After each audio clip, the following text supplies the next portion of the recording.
Hi guys, it's Amy. I actually have a life update, which is that I got a new job. So here are the things that I needed to learn in order to leave Disney and get a job at Google. So quick facts about me is that I actually started off at Disney as a contractor.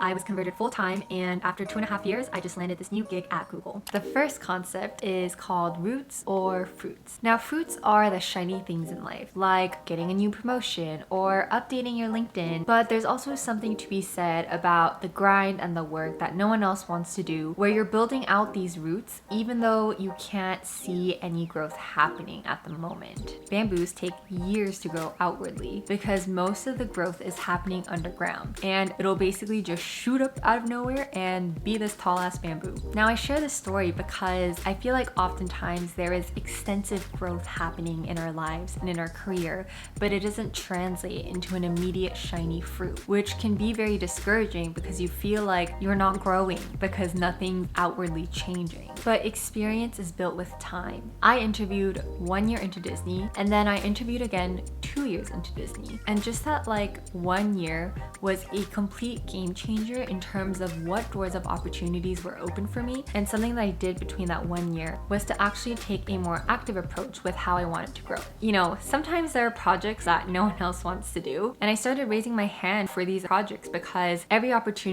is a growth opportunity. And lo and behold, one of those projects was actually the reason I was able to land my gig at Google. So all that to say, sometimes when it feels like time is passing and you have nothing to show for it, it can feel really stressful and like you're falling behind. But just trust that things are really being built for you in that time, and they're coming out in the form of roots, which will eventually help you see fruits. My second concept is 100 cuts. So I came across this LinkedIn post which said a collection of mistakes is often called an experience. And I love that quote so much because my early collection of mistakes was underestimating myself and not speaking up for myself. I was early mid-career when I started at Disney, and honestly, I think this is something everyone goes through during that time in your career, which is learning how to build up your confidence in a professional setting. Now, I would say that I'm a fairly confident person, but when you're first starting out, it's easier to think that other people know way more than you do and trust what other people are saying more than yourself. During my time at Disney, I came to see how underestimating yourself or letting other people underestimate you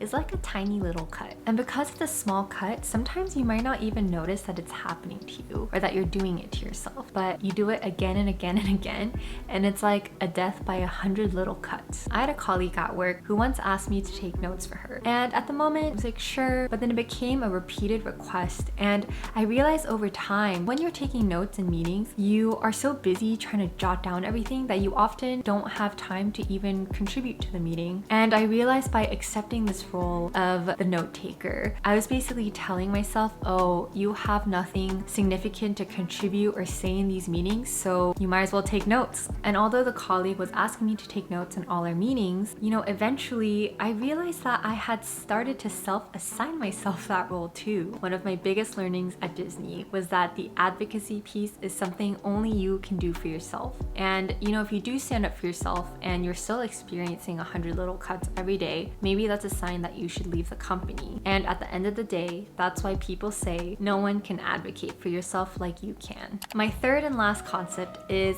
eliminate and commit. So first, in order to eliminate, you need to listen to your gut. And for me, my gut feeling is an intuition or an underlying feeling that I can't fully explain to anyone but myself, but it's very real and it feels very true to me. Now, it's definitely scary making big decisions on arbitrary feelings that only time can prove out, and it feels like a risk, but the biggest risk is listening to everybody else except for yourself. There was an opening on my immediate team at Disney, and it made the most sense for me to apply and to go for it, but I actually didn't. I didn't feel like it was the right next step for me, but it was also really scary because I didn't have any other options.